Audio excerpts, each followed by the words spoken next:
Hi everyone, स्वागत है आप सभी का वंस अगेन। गुड मॉर्निंग दोस्तों, नमस्कार। कैसे हैं आप लोग? कैसा चल रहा पढ़ाई लिखाई? होपिंग अच्छे होंगे, तबीयत पानी चंगा होगा, पढ़ाई लिखाई जबरदस्त। तो आज मैं फिर हाजिर हूँ एक नए वीडियो के साथ और हम कर रहे हैं SSC GD constable previous year paper, जो कि 5 फरवरी 2025 को शिफ्ट नंबर तीसरी थी। मैंने 4 फरवरी के तीनों शिफ्ट करवाए हैं। उसके बाद हमारा 5 फरवरी के ये लास्ट शिफ्ट है।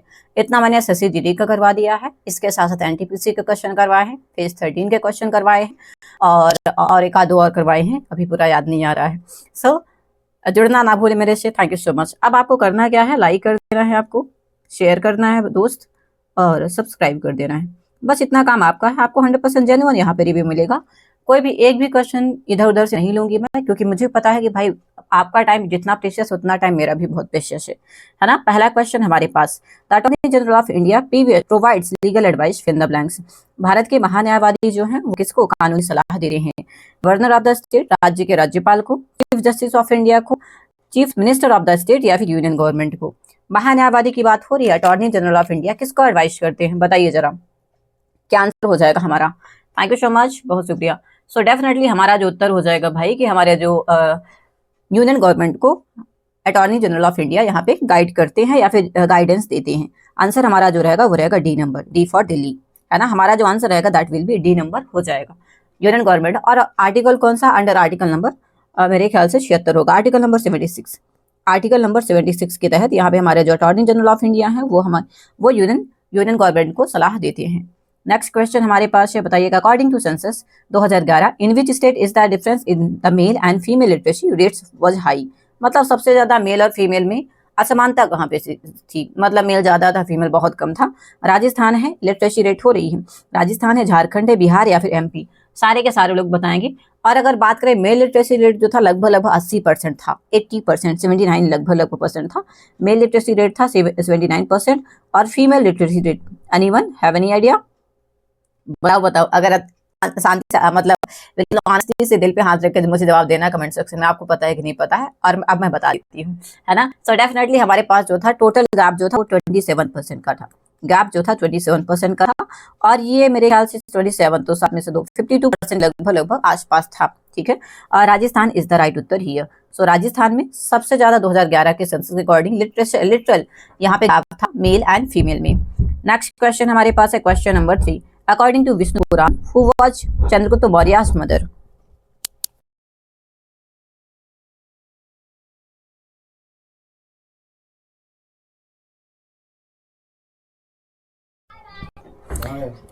विष्णु पुराण के अनुसार चंद्रगुप्त मौर्य की माता कौन थी? According to the Vishnu Puran, who was the Chandragupta Maurya's mother? हमारे पास है सुभद्रागी, नंद राजा की पत्नी थी, मूरा थी या फिर अग्रीक नोबल वुमेन थी? बताइएगा, चंद्रगुप्त मौर्य की वाइफ कौन थी? सारे के सारे लोग बताएंगे। मौर्य डायनेस्टी की बात हो रही है और यहीं से मौर्य डायनेस्टी का नाम लिया गया है, मदर के नाम पे ही मौर्य डायनेस्टी। आंसर जो रहेगा वो रहेगा मूरा।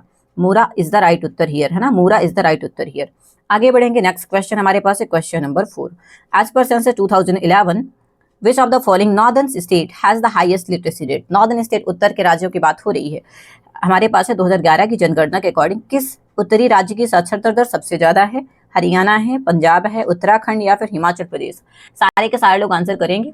और अगर बात करें यहाँ पे अराउंड समहाउ 82 और 83% लगभग है, 82% लिटरेसी रेट है। आंसर जो रहेगा, अब ईस्ट नॉर्दर्न की बात हो रही है तो नॉर्दर्न हमारा क्या रहेगा, हिमाचल या फिर उत्तराखंड? बताओ। हिमाचल रहेगा मेरे ख्याल से, मैं गलत नहीं हूं तो। अगर गलत हूं हिमाचल वाले प्लीज मुझे करेक्ट करो, है ना। Thank you so much on the comment section.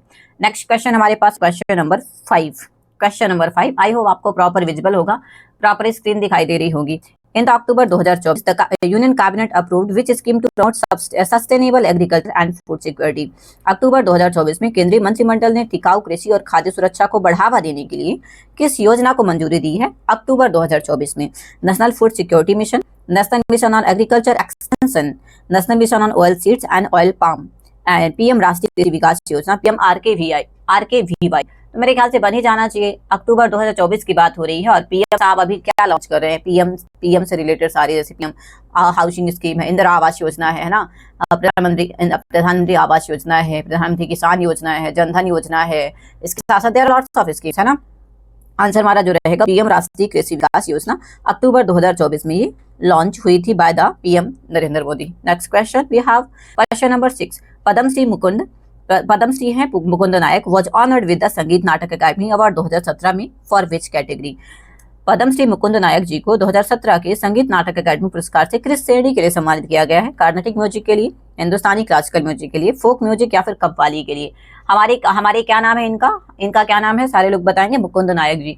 अब अगर आपको आंसर नहीं बनता है मुकुंद नायक जी की बात करें तो मेरे ख्याल से कार्नेटिक म्यूजिक देखिए है नहीं, हिंदुस्तानी भी नहीं रहेंगे, फोक म्यूजिक के लिए इनको किया गया है। और मेरे ख्याल से ये कहाँ से बिलोंग करते थे, अभी नाम नहीं याद आ रहा where he belong to, but अभी हमारा जो आंसर रहेगा फोक म्यूजिक है, याद रखिएगा। अच्छा क्वेश्चन है।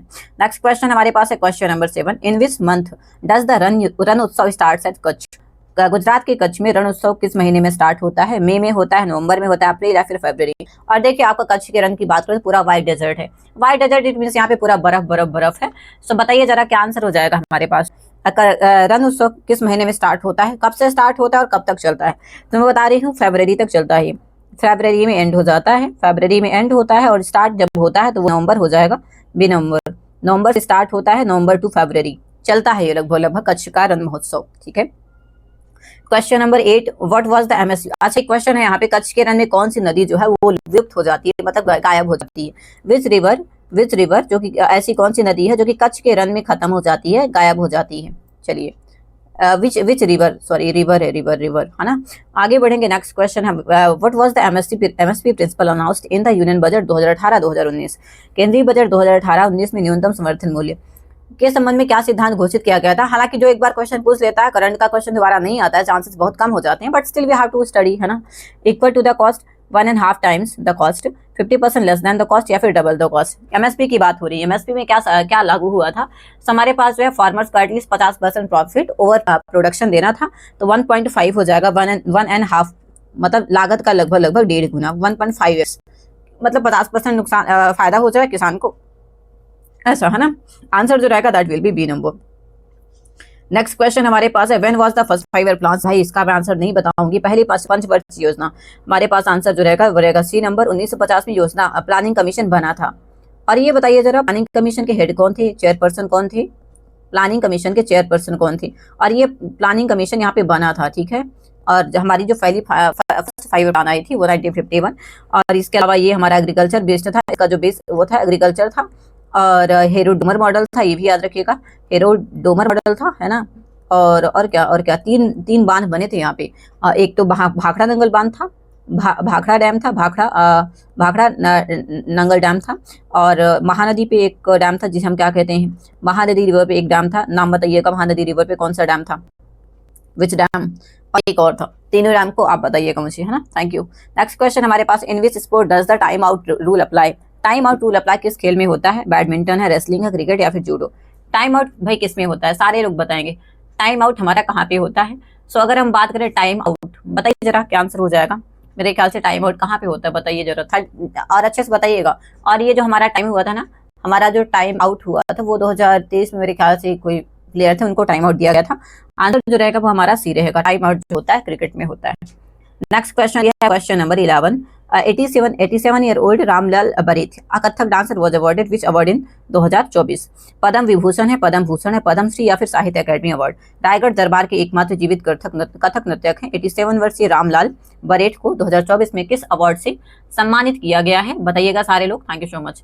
सो हमारा जो आंसर हो जाएगा रामलाल बरेठ जी जो है ये रायगढ़ घराने से बिलोंग करते हैं, रायगढ़ घराने से बिलोंग करते हैं। और अगर इनकी बात करें तो इनको पद्मश्री मिला है। रायगढ़ घराने से ये बिलोंग करते हैं, ठीक है। आंसर रहेगा सी नंबर, पद्मश्री 2024 में। नेक्स्ट क्वेश्चन हमारे पास है which new practice was introduced during the green revolution. हरित क्रांति के दौरान कौन सी नई पद्धति आई थी? Reliance on animal liver, traditional seeds, modern irrigation techniques या फिर ऑर्गेनिक फार्मिंग। तो भाई हमारे पास टाइम पे खाने को नहीं था। ग्रीन रेवोल्यूशन हमारा आया था 1960 के दशक में और 66 में, पर्टिकुलरली 1966 में। MS Swaminathan is known of the father of green revolution in India, MS Swaminathan ji. और अगर हम नॉर्मन बोरलॉन्ग की बात करें, नॉर्मन बोरलॉन्ग जी की बात करें तो ये वर्ल्ड लेवल पे नॉर्मन बोरलॉन्ग ये वर्ल्ड लेवल पे हमारे हरित क्रांति के दाता थे, है ना। और इंडिया के थे MS स्वामीनाथन जी। इन दोनों को याद रखिएगा। बाकी हमारा आंसर जो रहेगा वो रहेगा सी नंबर, आधुनिक सिंचाई तकनीक। ठीक है, thank you so much. I hope आप लोगों ने वीडियो को लाइक कर दिया होगा। जिनने नहीं किया है प्लीज लाइक कर दो और अपने दोस्तों भाई बंधुओं को शेयर करना। और अगर आप एक अच्छे साथी की तलाश में हैं जो कि साथ में मिलकर मॉक टेस्ट सॉल्व करवाए, तो एक मेरा दूसरा चैनल है विराट विजन के नाम से, जिसमें मैं बीते 1.5 साल से पढ़ा रही हूँ, जिसमें मैं पूरा अभी एसएससी का मॉक टेस्ट लगवा रही हूँ और पूरा year wise SSC mock test चल रहा है, जो कि अभी मेरे ख्याल से 2025 के चल रहे हैं। 14 से 15 सितंबर 2025 के मॉक टेस्ट में लगवा रही हूँ। ओके, तो प्लीज जुड़ना ना भूलें। हाँ, टाइमिंग बता देती हूँ, 9:05 से लेके 9:05 PM से लेके 11 PM तक रहता है, 11 PM तक रहता है। ये चैनल पर्टिकुलरली मैंने सिर्फ एनालिसिस के लिए बनाया हुआ है ना। Thank you. नेक्स्ट क्वेश्चन है, what kind of water pollution is created by the accumulation of suspended solids at the bottom. पानी में निलंबित ठोस पदार्थों की सांद्रता बढ़ने और तल पर उनके जमा होने से किस प्रकार का जल प्रदूषण होता है। मतलब पानी में निलंबित ठोस पदार्थों की सांद्रता बढ़ने और तल पर उनके जमा होने से किस प्रकार का जल प्रदूषण होता है। सिल्टेशन होता है, थर्मल पॉल्यूशन होता है, माइक्रोबायोलॉजिकल या फिर न्यूट्रिएंट पॉल्यूशन। सारे के सारे लोग बताएंगे। अब हमारे पास जैसे मिट्टी है, मिट्टी अब नीचे बैठ जाती है, आपको पता है तालाब के पानी में कोई पत्थर वत्थर ना मारे तो काफी टाइम में मतलब मिट्टी जो है वो अंदर बैठ जाती है ना। हमारे इसे हम क्या कहते हैं, इसे हम कहते हैं सिल्टेशन, गाद जमना हम इसे कहते हैं, तो सिल्टेशन हम इसे कहते हैं। Answer is A. Question number 14, president Droupadi Murmu was previously the governor of which state. राष्ट्रपति मुर्मू पहले किस राज्य की राज्यपाल थी। यूपी है, झारखंड, उड़ीसा या फिर असम। अब मुर्मू मैडम की हम बात करें ना, मुर्मू मैडम की अगर हम बात करें, ये झारखंड की पहले प्रेसिडेंट रही है 2015 से लेके गवर्नर रही है 2015 से 2021 तक।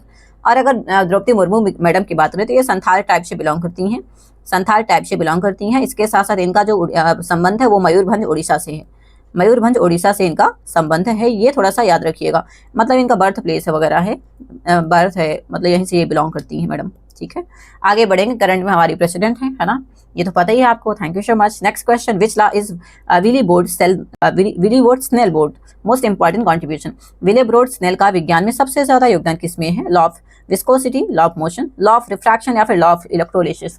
चलिए भाई, फिजिक्स केमिस्ट्री वाले खड़े हो जाएं दोस्तों जल्दी से मतलब आंसर करते रहिए। इसे हम स्नेल का लॉ भी कहते हैं। हमारा आंसर जो रहेगा वो रहेगा law of refraction, C number है ना, अपवर्तन का नियम। ठीक है, लवली। नेक्स्ट क्वेश्चन हमारे पास है, विच of the following generally from the upper part of a river. नदी के ऊपरी हिस्से में आमतौर क्या बनता है। ऑक्सबो लेक से मतलब गोखुर झील है, मियांडर बनता है, गॉक्स बनते हैं या फिर फ्लड प्लेन आता है। बताइएगा सारे लोग, क्या आंसर हो जाएगा हमारा।